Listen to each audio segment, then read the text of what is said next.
¿Qué tal, promotoras y promotores de instituciones educativas privadas? En esta oportunidad vamos a realizar una serie de videos a fin de determinar si la posición de diversos especialistas a favor de la reducción de pensiones es realmente fundada o carece de sustento. Estos videos los hemos denominado como campaña contra la desinformación originada por las declaraciones de este señor Crisólogo Cáceres de ASPEC. Entonces, empezamos. Vamos a analizar primero un video que ha estado circulando en redes sociales en la que me parece, reconocido abogado ha señalado diversas afirmaciones a favor de esta posición de reducir las pensiones. Vamos a escucharlo. Y empezamos con la primera pregunta que se hace este abogado, que dice: ¿qué deben garantizar los colegios privados al inicio del año lectivo? El Ministerio de Educación ordena de que a inicios de año los colegios privados tienen que garantizar un mínimo de horas lectivas al año por grados, sean primaria, sean secundaria. Por ejemplo, se tienen que cubrir 900 horas lectivas en inicial, 1100 horas lectivas en primaria, 1600 horas lectivas en secundaria. Bueno, vamos a detenernos un momento para analizar esta afirmación. Este abogado señala que se tienen que cubrir 1600 horas lectivas en secundaria. Bueno, entendemos que se ha guiado de la norma técnica, el numeral 6.3.1, y advertimos que como este abogado no es especialista en temas del sector educativo, ha confundido y se ha fijado en las horas lectivas anuales mínimas correspondientes a la educación secundaria de jornada escolar completa. Entonces, entendemos que ha razonado de la siguiente manera: como yo soy un abogado no especialista en el sector educativo, creo que a los colegios privados les corresponde la jornada escolar completa. Pero todos sabemos que la jornada escolar completa es aplicable solamente a colegios estatales, colegios públicos. Entonces, bueno, aquí vemos el primer error, que si bien es cierto, no es muy trascendente, nos permite advertir que este abogado no es especialista en temas del sector educativo. Entonces vamos a encontrar más errores que finalmente terminan desinformando a los padres de familia, quienes se dejan llevar por su opinión, que, como repito, al parecer es un reconocido abogado, pero definitivamente no es especialista en temas del sector educativo. Si ustedes se fijan atentamente en su video, lo que hace el señor es mirar en cada afirmación que hace a un costado. Entendemos que revisando la norma, la cual no es de su dominio, es justamente porque no es especialista.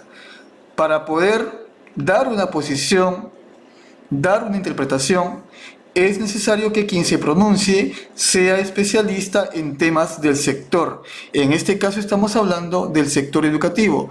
Y un abogado que me parece que es especialista en derecho constitucional no podría pronunciarse acerca de temas del sector educativo. Ya hemos visto por qué. Ha habido una cierta confusión. Este abogado ha creído que a los colegios particulares les es aplicable la jornada escolar completa, porque entendemos no sabe el concepto de jornada escolar. Esto como advertencia para lo que vamos a descubrir a continuación, un segundo error que termina desinformando a los padres de familia, como vamos a ver a continuación. Que después, incluso para cada grado, se hace este cronograma por materias y a la semana. nuevamente advertimos un segundo error. No existe en las normas del sector educativo el concepto de materias. Lo que conocemos comúnmente como cursos, técnicamente se denominan áreas. Entonces, nuevamente advertimos, el abogado que se pronuncia en este video no es especialista en temas del sector educativo. Ya vamos descubriendo dos errores que definitivamente no son trascendentes, se pueden pasar por alto, pero sí nos permiten advertir que quien ha realizado este video no es un especialista en temas y en normas del sector educativo. Por ejemplo, 30 horas semanales en primaria, 35 horas semanales en secundaria. Bueno, esta afirmación sí es correcta y justamente está establecida en el numeral 7.2 de la norma técnica denominada Orientaciones para el Desarrollo del Año Escolar 2020, aprobada por la Resolución Viceministerial 079 de este año 2020.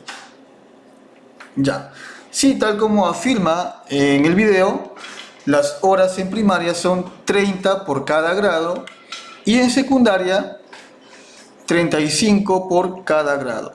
Esa afirmación es correcta. Pero lo que se señala a continuación en este video definitivamente termina por desinformar a los padres de familia y sí es un error trascendente. Es un error que lamentablemente termina alimentando esta desinformación que se ha venido generando a través de los medios de comunicación y las redes sociales. Veamos lo que dice, muy lamentable, este señor. El sistema ha sido diseñado para que se pueda brindar el servicio de manera presencial. Bueno, entendemos que cuando señala sistema se refiere al sistema educativo. Así que vamos a demostrar por qué el sistema educativo no ha sido diseñado solamente para ser prestado de manera presencial. Y para esto nos remitimos al artículo 25 de la Ley 28044, que es la Ley General de Educación, que por cierto ha sido emitida y publicada el año 2003. Es decir, vamos a demostrar que desde el año 2003 ya se contempla la modalidad a distancia, además de la modalidad presencial. Es decir, hace más de 17 años que ya se viene contemplando esta modalidad a distancia. ¿Qué señala el artículo 25? Señala que el sistema educativo se adecúa a las necesidades y exigencias de la diversidad del país. ¿Cuál es la necesidad y exigencia actual de la diversidad del país? Justamente las que se han generado a través del aislamiento social obligatorio. Ahora continuemos revisando esta Ley General de Educación.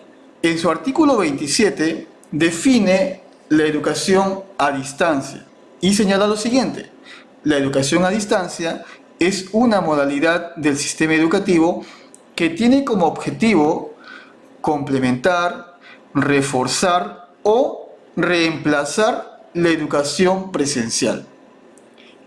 Es decir, desde el año 2003 ya se ha contemplado a través de la Ley General de Educación que la educación a distancia tiene como uno de sus objetivos reemplazar a la educación presencial. Y es lo que estamos viendo en la actualidad. La educación a distancia está reemplazando a la educación presencial. Ahora, se viene señalando en diversos medios de comunicación de diversos especialistas, entre comillas, que señalan que la educación a distancia no es igual que la educación presencial. Entonces, ¿dónde parte este error de comparar y de alguna forma minimizar el valor de la educación a distancia? Parte de que trata de encontrar los mismos elementos de la educación presencial en la educación a distancia. Y este error se demuestra con la siguiente afirmación. Yo no puedo decir que una educación presencial es defectuosa porque no cuenta con aula virtual o porque no cuenta con herramientas TIC. De igual manera, yo no puedo afirmar que la educación a distancia es defectuosa porque no hay contacto directo con el docente, porque el estudiante no está en un aula física. Ese punto de comparación es totalmente erróneo. Cada modalidad tiene sus propias características y su propio estándar, ¿sí? Ahora, este video también se sustenta en afirmar que los colegios deben cumplir 900 horas lectivas en inicial, 1100 horas lectivas en primaria y no 1600, sino 1200 horas lectivas en secundaria. Entonces, vamos a definir qué es una hora lectiva y vamos a determinar si es propio de la educación presencial o también es aplicable este concepto de hora lectiva a la educación a distancia. Y para esto empezamos, obviamente, definiendo qué es una hora lectiva.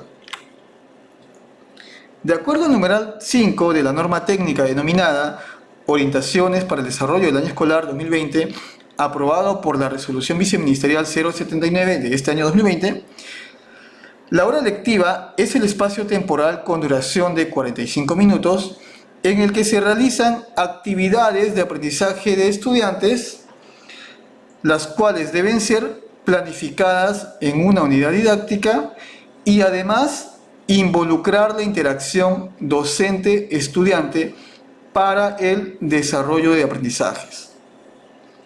Esta es toda la definición de hora lectiva. En alguna parte vemos que el límite este concepto a un aula física. No lo vemos, porque la hora lectiva está contemplada para aplicarse tanto en la modalidad presencial como en la modalidad a distancia, de acuerdo a la definición normativa. Y la norma no limita el concepto de hora lectiva a la educación presencial.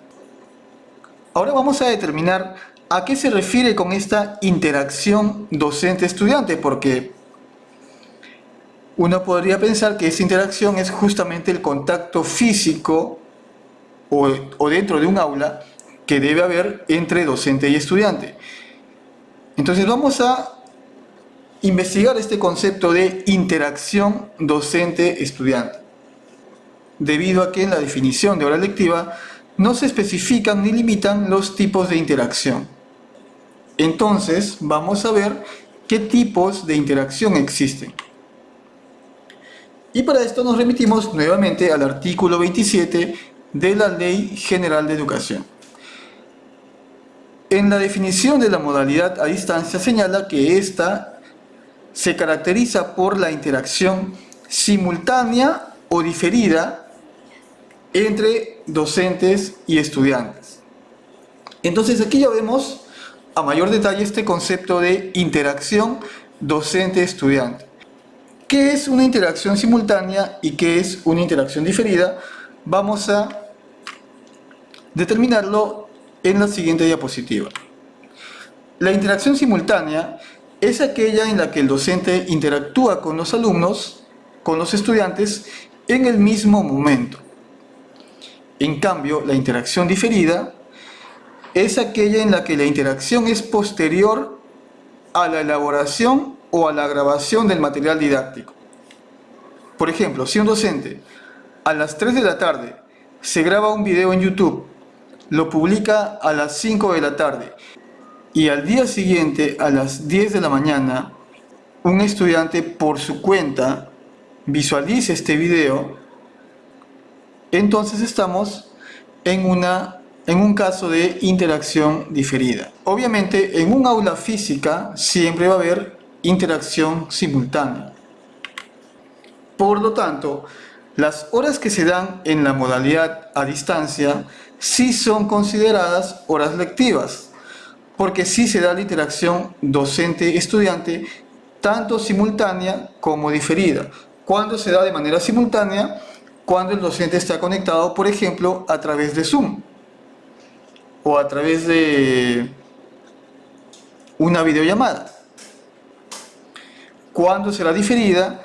Cuando el docente envía un material, ya sea una grabación de video, o ya sea un archivo PDF, o ya sea una evaluación en línea, y el estudiante lo ve, pero no interactúa con el docente en el mismo momento. Finalmente, recordemos que la definición de hora lectiva, de acuerdo al artículo 5 de la Resolución Viceministerial 079, no limita el desarrollo de esta hora lectiva a un aula física, sino que se extiende a cualquier tipo de interacción entre docente y estudiantes. Entonces, este ha sido el análisis de la pregunta: ¿qué deben garantizar los colegios privados al inicio del año lectivo?, en la cual hemos determinado que la interpretación que se da en el video es errónea debido a un concepto limitado que le da a la definición de hora lectiva. En los siguientes videos analizaremos cada una de las preguntas y afirmaciones que realiza este abogado.